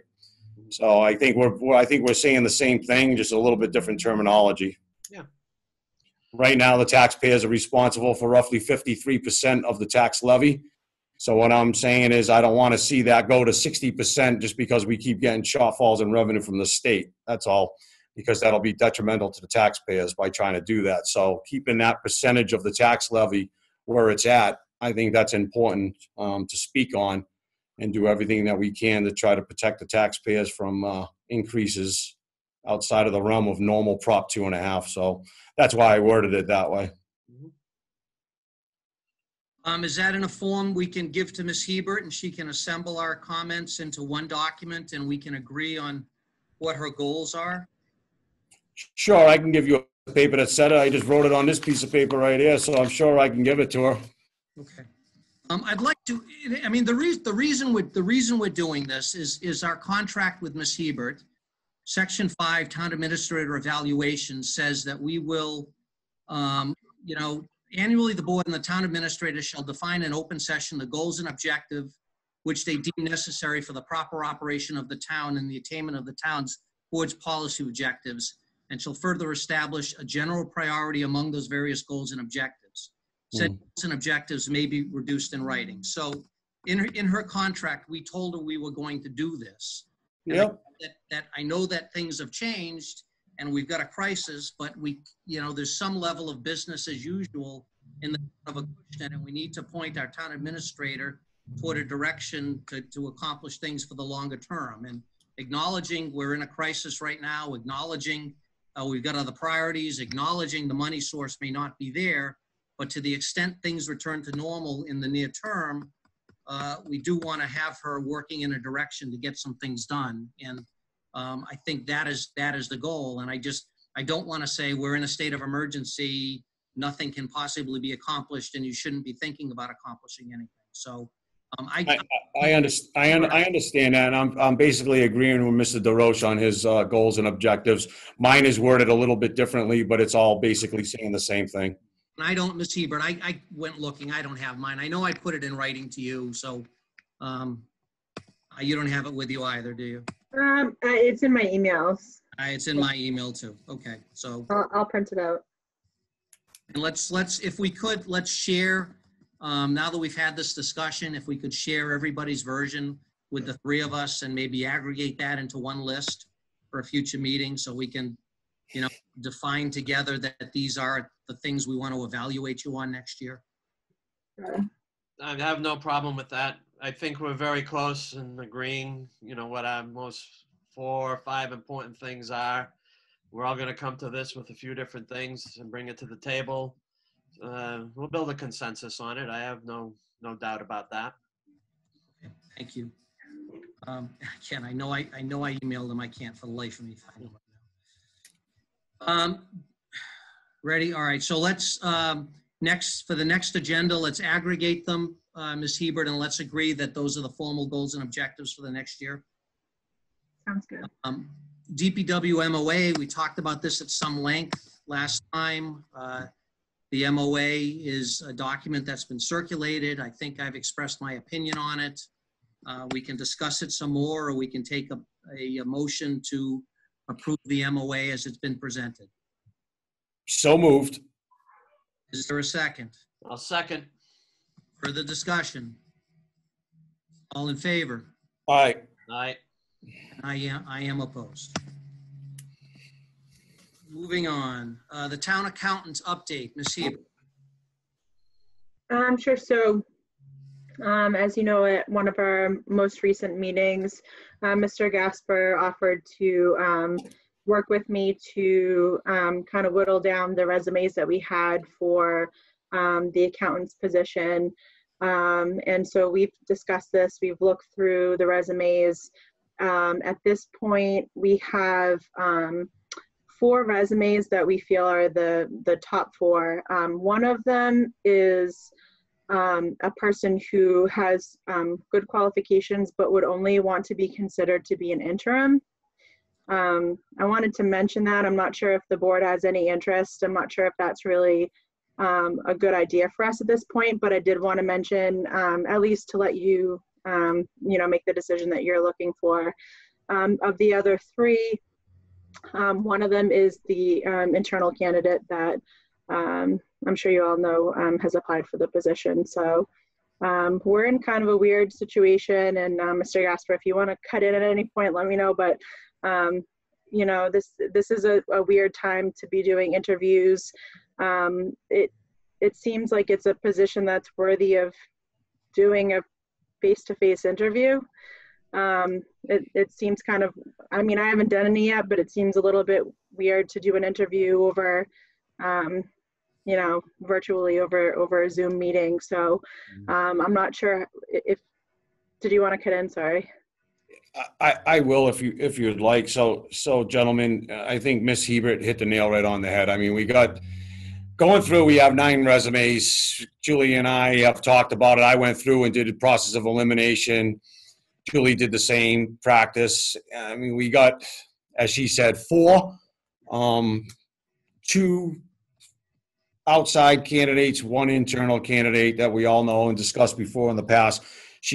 I did have one that was a very interesting candidate with a lot of municipal experience. Ms. Hebert informed me that she was only looking for maybe helping us out or an interim basis and things of that nature. And Julie and I spoke again about this individual. And I said, you know what, I think we owe it to the board to at least throw that individual out there to the board and let the board say we're not doing it. We're all set with, Roger, you all right? Can you hear me? Yeah, I can hear you. I'm sorry. I'm looking at the agenda. My apologies. So that's all right. I didn't know if you could hear me and you were trying to find a button or something. I skipped something on the agenda. No, I'm here. I'm sorry. Okay. So I think that, Julie and I mean, we got 2 candidates we'd like to bring in. We talked about it, 20, 30 minutes. We could social distance, have them sit over there in the audience, ask them a few questions. I think it's important. Julie and I had spoke about this to get to meet the individuals face to face. Body language is everything. I think you guys will agree that when we did the town administrator, it was helpful to be able to see and listen to the candidates and get that feel for them and get to know them a little bit personally before that's a pretty, important position, the town accountant. Let's do it. Let's do one of these. Let's do it like this. I think this is perfect. I'm not really comfortable doing that. I mean, I like doing things in person. We can social distance. I don't think that, I think that we have employees engaging, in the town hall and doing that. I don't see any harm unless the 2 candidates say they're not comfortable doing it. We could have a situation, Roger, that the 2 candidates that Ms. Hebert and I want to bring in for an interview, a 20-minute, 30-minute interview, and they might say, we're not interested in the job anymore and we're down to 1. That could be a situation. We're looking, I told her we'll talk about it with the board tonight and say, hey, I guess first and foremost, is the board, depending on the outcome of the 2 individuals, and we know the internal candidate, are we even interested in entertaining an interim at this point? It's not ideal. I wouldn't go down that road. It just seems we I already have an interim. So I concur. I said that to Julie. I said, but we have to at least leave the option to the board to say, no, we're not really into doing that. If worst case scenario, if things fell contract negotiate, we have to negotiate with somebody. If that fell apart, we might have to be making that phone call later on. But I think that, let Julie and I go ahead and do an interview with 2 of the individuals. The 3rd one is an in-house candidate. I don't think there's much of an interview to do there. We're all familiar with the 3rd candidate. You 2 gentlemen as well are understand the 3rd candidate that applied for the position. So if we can just move forward and do the 2 interviews and get this done and out of our way, let Julie contact them, see what they can do, and then we'll do a quick interview with them and come back and say, nay, and this is what we got to work with, or these are the two that we would like to discuss with the board after we do a quick interview and move this forward and get this done and behind us. You know, I will say, though, that I really don't think it's fair to force people to come in for a face-to-face interview. I would never do that. I would not force. Well, Everything is well, voluntary. But say that one more time. Everything is voluntary, Mr. Cabral. I would never force. But to put someone in a position where you're saying to them, we want to interview at town hall and put them in a position of being, I think I would offer the Zoom interview as option one. And I think that this is something that can be done very comfortably. And I think this should be first choice for an interview. And I mean, I've got you on a big screen. I know, although I know what you all look like already, but I find that this works very well. And I think just given the circumstances, given the circumstances that we talked about before, and you know, we're making accommodations to employees throughout town hall, some of which I've agreed with, some of my, I don't think it's appropriate to bring people in right now for a job interview.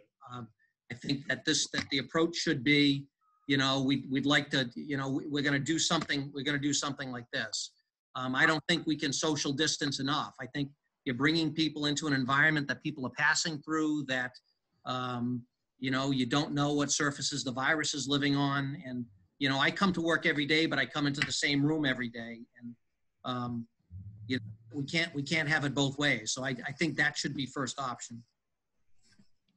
Are we all part of this interview, or is this you and Ms. Hebert and the kids? No, just me and Miss Hebert as we first initiated the plan, right? So That's right. Yeah.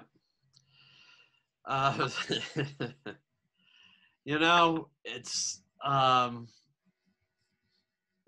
Mr. Gaspar, you took the responsibility, you took the role of this. You know, I'm okay with whatever, you know, whatever's going to go down.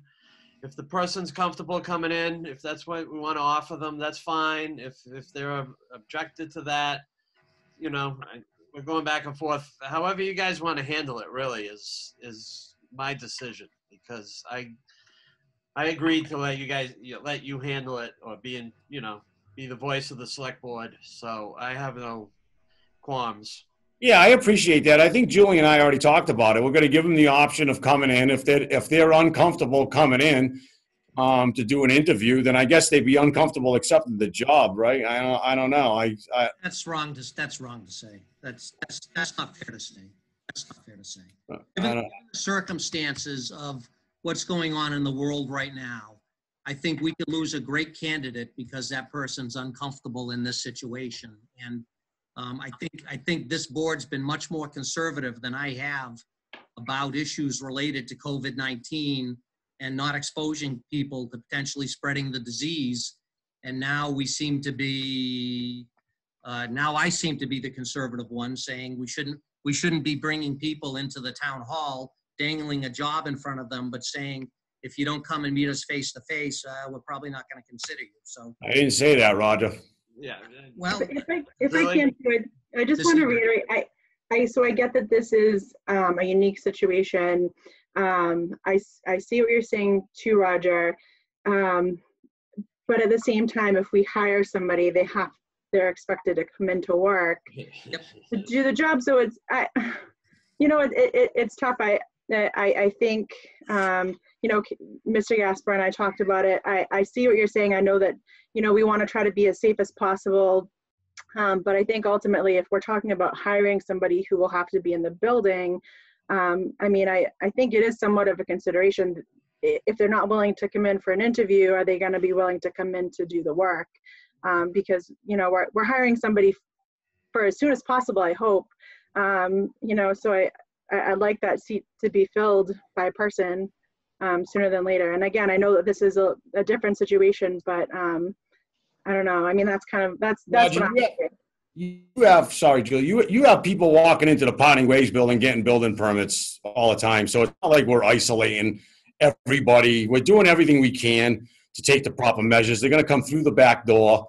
They're going to sit inside of a chair that will keep everything else away from them. They're going to talk to Miss Hebert and us and myself, and they're basically going to be 20 minutes and walk back out that door. So, I mean, All right. we got people in public, out in the public that we don't know these contractors from a hole in the wall.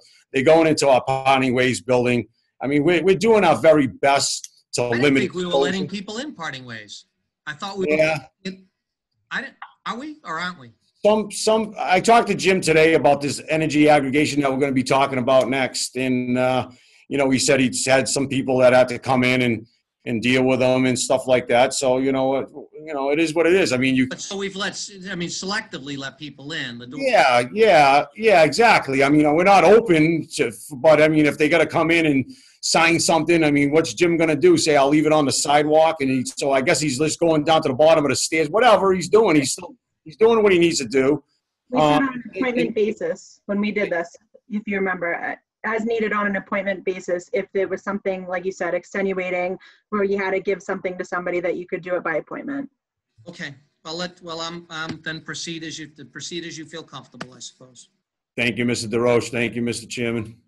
Back to, I skipped, not intentionally, item 3, under, I guess we're old business, the Kearsarge PPA agreement. Which has been revised and distributed. I know there's an issue in there's something that was sent today. A couple of things we caught. I mean, originally it was the first draft was having us buying from New Bedford, which was not what we expected. It's the Acushnet project we're buying from. The discount was at 12.5%, not the 15 that we agreed to. So those changes have been made. And it seems that the remaining issues are just legal issues. And Kearsarge is ejecting to some. I looked at them quickly. It seems to be legal issues. I guess I'd leave it to to town council to figure out whether or not those are important from our perspective. But are we ready to take action on that agreement, gentlemen? Miss Hebert, did you send me, I know you sent me some stuff about the percentages that I talked to Mr. Merritt about today and yourself about, because I was concerned that the agreement at the very end said we are purchasing 24.6% of the facility. And when I asked the question is, how much are we buying as a percentage terms of our total usage in the town of Acushnet? And I never got that answer. But I talked to Jim today, and I seem to have a better, and I think you sent out some emails to the board. I'm pretty sure you distributed it to all three of us, Ms. Hebert. If not, I apologize, gentlemen. But I know I seen it late in the day where it gives a little better description. It is inside the agreement where it says we're buying 800,000. 800,000 kilowatt hours. Yeah. So in Jim Merritt, so I just asked Jim Merritt today, and we kind of went back and forth, and I said, well, I want to know what percentages of that is the actual that we're using from the town, right? So he said that we basically use 1.3 million kilowatt hours, I guess. Mm-hmm. And the 800,000 is, but based on Julie's email that she had sent out, it works out, and I agree with the number, 65%. However, she made a comment that we're going to be doing some upgrades with our green energy community grants in the school department. So that'll knock down that a little bit. Well, it's going to knock up the amount of percentage that we're actually purchasing to like 75%. Jim Merritt told me that amount that we're purchasing at 800,000 looks to him like we're going to save basically, I think it's $500 a month from each school. So it's basically $1,000 a month. So it looks like it's probably like somewhere around a $12,000 savings by entering into this 20-year agreement. The documentation I was provided tells us $599 a month, so $1,200, and then there would be a double increase during 3 months where they're producing more electricity in the summer. So they estimate $20,000 to $22,000 savings in the first year. That's what I was provided. Yeah, but Jim Merritt, maybe that's what Jim Merritt's alluding to, because he made a comment to me, Mr. DeRoche, that he said it's something to the degree. It's unfortunate that the schools aren't open in the summertime. So I don't know if that savings is really going to translate into a savings, because he made that comment to me about the schools, that they weren't open. So maybe that's something that maybe Kearsarge has been saying that will savings, but for right now, I don't think that's going to be the case. So it's a little screwy. Okay, so that would bring it in line with 12 times what, 12. $14,400 if it's 12,000, Yeah, right, a month. 15 grand a year, right. So, 14, just call it 12 to 15 grand a year. I mean, a savings is a savings. Mhm. I'm comfortable even, I wasn't comfortable buying 85 or 90% of our electricity. No, I wouldn't be either. I wouldn't be. But it looks like right now we're at 62%. And, based on some energy cost savings initiatives that we're going to do through green energy communities at the school department that we've been doing a lot of in town over the years, that'll drive that number up a little bit, and we'll actually be purchasing 75%. So, and then you got to remember that it scales down. I think they gave you a scale inside that agreement. It was quite lengthy, that agreement, actually. I browsed the agreement, Mr. Chairman. I didn't read everything word for word. I did browse a lot of the information. It's impossible to read word for word. I'll say that. It's something that, we should be somewhat familiar with. And I'll say this, if and when town council says we're good to go, I'll be good to go. But unless and until town council works out these issues, I'm not good to go. I am in theory, but I'm a little hesitant right now saying that Kearsarge is not willing to make some of the changes that town council's recommending. Okay, that's fair. Yeah. I mean, that's fair. I don't think that any of the things there are deal killers, but I don't disagree with the fact that we should have the final agreement before we sign it. So let's put the changes that Kearsarge refused to make to town council, and let's see if we can get a final agreement, a clean agreement. Yeah, because I'd be willing to. I think that's unreasonable. I'd be willing to move this along next week if we get a response from town council. I agree with Mr. Gaspar. I'm not, never been really prone to sign something that, we haven't passed by town council and getting a sign off by them. So I just want to say we're good conceptually, though, gentlemen, right? Oh, absolutely. Yeah, I've done all the discussions I need to take place with Jim Merritt to assure us, the Board of Selectmen, that we're not purchasing 85% of our juice from one solar plant. I did the math. It works out to what Juliet emailed me. I'm pretty sure she emailed both of you gentlemen, but if not, she can with the breakdown of it. And it looks good. I mean, it depreciates anyway. So we might go up to 75%, but over the years, we'll be back down to 70 or 65 again because of the diminishing of the solar farm over years. It slowly produces less power. Mm-hmm. So, we're good. And there's a lot of variables, right? I mean, if you don't get a lot of sun, your 24% ain't going to be really 800,000 anymore, right? So there's a lot of variables in that cost savings, but for right now, for the discussion we're having, I'm good in concept, and it looks like we'll save 12 to 15,000, give or take a couple grand. Yeah, I've got Mr. Bernstein had sent me. I've got it here. It sent me a spreadsheet showing what the savings could be, and I've got that. I think the bigger issue too, beyond the savings, is the fact that we're supporting a green energy project, and I think that that to me is as important as the savings. That we're developing the future of energy in our country with these solar projects, and I've got the spreadsheet here. They only work with people buying the energy that they produce. Mm-hmm. This is showing about $600 per school building. Per month. Yeah. Yeah, $600 per school building per month. Savings in the summer will be 2 times that due to greater production. So, says $20,000 to $22,000 in the first year. So, I mean, we'll see what we get with actual experience. And there's a lot of good reasons, I think, to do this. All right, so we'll carry that, Ms. Hebert, to the next agenda, and hopefully we can get a final document that everybody's happy with. The lawyers are both happy with, and town council tells us to sign it, we'll sign it. Yeah, I agree, Mr. Chairman. I think I don't need to read anything else. I mean, I've looked through it. I'm good. I'm good with it. It's usually boilerplate agreements, these kind of things, but it was painful to read. There's just I think when town council says, yeah, we're okay, or they made the required changes to satisfy us protecting the town, I think at that point the board has no reason not to sign it, right? Okay. No, Under let's make sure I didn't skip anything else. Under business, I have the Children's Mental Health Proclamation. I'm not sure I know what that is. Siebert, can you help with that? Was that distributed?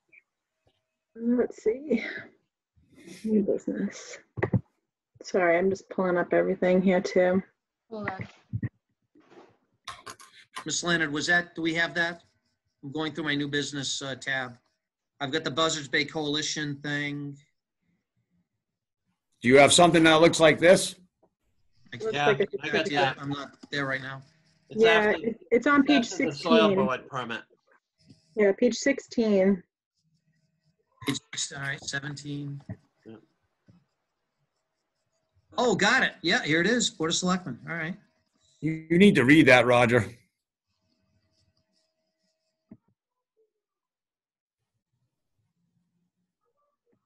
Want me to read out loud? Is that what you're saying? Yeah, we usually do. Don't we, Lisa, the anything proclamation-wise, whereas the whereas verbiage, we're supposed to... All right, let me do it. Be patient with me. Here we go. Whereas the citizens of Acushnet value their health and mental health and that of their families, therefore they are proud to support observances such as Children's Mental Health Week, and whereas 17% of children and youth ages 6 to 17 live with a mental health condition, and 50% of all lifetime instances of mental illness begin before age 14, and even some children and youth with the most intense needs and some who are insured may not receive services. And whereas children and youth with mental health needs in elementary, middle, and high school are more likely to be bullied, absent, suspended, expelled, or fail to graduate. And whereas recognizing the early warning signs of mental health needs and obtaining the necessary support, assistance, and treatment gives children and youth better opportunities to lead full and productive lives at home, in schools, and in the communities. And whereas the involvement and partnership of family members in the assessment and treatment of children and youth is essential to positive outcomes. And whereas our nation's future depends on the health and well-being of its families and their children. And whereas Children's Mental Health Week was developed by families of children with emotional, behavioral, and mental health needs to focus on the needs of their children and families. In celebrating this year's theme, Vision for Health and Happiness, it is fitting to increase public awareness among all Acushnet citizens of this important issue. Now therefore, I, Roger A. Cabral, Chairman, Board of Selectmen of Acushnet, do hereby proclaim May 3rd to 9, 2020 as Children's Mental Health Awareness Week. I would sign that, absolutely. Yeah. Anybody else? We have I don't know if you need a motion to approve, but I'll surely make a motion to approve that. And second. second. All in favor? Aye. Aye. Thank you. Last item on the agenda. Let me get there.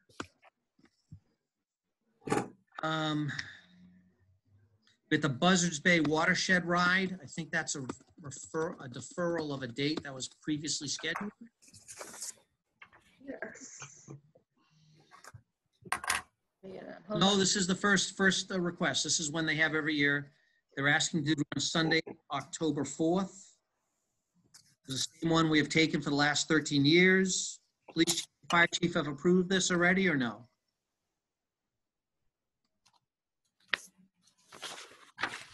I don't know, Lisa, did you talk to either one of them? I did not. Oh, are you not asking me? All right. Oh, Lisa, you're on mute, Lisa. I did talk to Chief Gallagher and Chief Richmond. They both signed off on it because it's October 4th. But I mean, it's scheduled to be changed if things happen, but they did sign off on it. Okay, perfect. Thank you. Okay, then I make a motion to approve the Buzzards Bay Coalition's 14th Annual Watershed Ride on Sunday, October 4th, 2020. Is there Second. a second? Second. Hey, all in favor? Aye. Department of Public Works Town Administrator's Report. I know we do have a couple of issues in the Department of Public Works. Were you going to review those, Ms. Hebert? You do. I don't have anything on the agenda for that. You don't? Okay. For DPW? Okay. I Mr. was just Chairman, thinking of the, there was a problem with the last mailing. We weren't going to discuss that today. Mr. Chairman, Yes, Mr. Gasper. if I could I touch base on that? Because I talked to Miss Silva because I happened to be one of those 20% that got my water bill early. Yeah. So I talked to her because I was actually shocked when I opened it up and there was the only thing that was in there was the water bill, not the notice for the heavy pickup. So if I could, I have a copy of that letter I'd like to just announce that tonight so that the public Yeah, knows. no, please. The town of Acushnet Selectmen have unanimously voted to have a free large item curbside pickup event in May to assist you with your residential spring cleanup. Residents will be allowed to place a limit of 3 items per residential address. Commercial businesses addresses do not included, no exceptions. This pickup will be completed by the Department of Public Works. The guidelines are as follows. All items scheduled will be collected on 3 Saturdays in May. The pickup dates for large bulky items are as follows. If your regular trash pickup day is either Monday or Tuesday, it will be picked up on Saturday, May 2nd. If your regular trash pickup day is either Wednesday or Thursday, it will be picked up on Saturday, May 9th. If your regular trash pickup is Friday, your heavy pickup will be scheduled for Saturday, May 16th. Residents must have large bulky items out by 6 a.m. on Saturday of your pickup date. Please keep in mind that the DPW will be running a special truck for the collection of items and will not be collected with regular vehicles. If you experience a miscollection, a recovery call must be made within 24 hours to the DPW at 508-998-0230. The DPW office will be taking calls on each of the Saturdays. If you have any questions or concerns, please call us with the same number. The DPW will not be able to return for large items that are not left curbside on your scheduled pickup dates. And they go on with a big laundry list of eligible items, but I think they'll get that. I don't think I need to go on that. So basically, That's going to be mailed. That is going to be mailed, right? They're making arrangements to get that out. We want that in people's hands. The company that did it, they acknowledged that they made a mistake by sending out the bills, A, early, and B, without this the flyer inside of it. So we're starting, so everybody knows, we're starting this on the first Saturday of May. So Monday, Tuesday, if your garbage goes out Monday or Tuesday, you will be scheduled for large item pickup on May 2nd. The following week, if you're scheduled for Wednesday, Thursday garbage pickup, the following week we'll be picking up your heavy item pickups on May 5th. I'm sorry, May 9th. And the following, if your garbage day is on a Friday, we'll be picking up on Saturday, May 16th. And I think, Mr. Chairman, one more thing that I want to bring to the board's mind is we're trying to think of all these other things that we've done that need postponing. And we have a parade scheduled for May 2nd, I believe, right? The Little League parade. Oh, is that May 2nd? I would suspect that'll be moved. Yes. The reason why I mention it is because remember the conversation where I said we can't be picking up heavy item pickups over here on Main Street. And they said, well, they're not scheduled for Monday and Tuesday for the May 2nd date. That would be probably my side of town, Middle Road, White's Dairy, Nice Lane, and all that. So they won't be on that side of town. May 2nd is the scheduled date, and we haven't done anything for postponement for the parade. And I'm not so sure we're going to be doing a parade. Has any comments been made? Is the gentleman's name Chad Leclerc? Is he the Sure. Little League? Sure is. Okay. I briefly heard in national news that Little League was being suspended until May 15th. Now, I'm not correct. You would have to check with Mr. Leclerc on that. But, yeah, if, you know, right now, I don't think that parade. I'm bringing that up because as I read this letter that was supposed to be in the bills, and they will be in the bills, the last day with large item pickups is May 16th. So if we were going to postpone the opening day for the league here in the town of Acushnet, regardless of what's happening in the world, if we're able to do it come sometime in May, I mean, do we push it out till the weekend after May 16th, the last large item pickup? I don't know if that Friday is at a Main Street, so if it was, we'd be in a little bit of trouble with the parade, right? And that's what I'm trying to avoid. Right. So I can reach out to Mr. Chairman if you don't mind. I'm on projects with Mr. Leclerc, on the Park Commission anyway. I can reach out to him very easily via a text message and just ask it'd be him. nice to, if he's got to reschedule, it'd be nice that he picks a date that doesn't conflict with the pickup. I think it's probably easier to be flexible with the parade than with the pickup, so. Right. That's what I'm trying to say. So I'll touch base with Yeah, so Chad. reach out, yeah.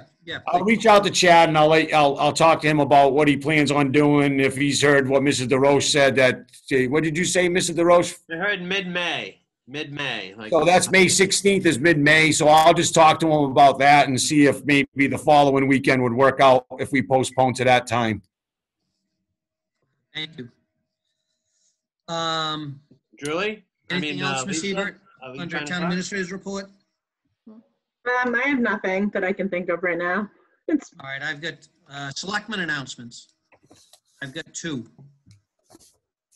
Anything, gentlemen? Mr. DeRoche, Mr. Gass? I'm all set this week. I just made mine, I guess.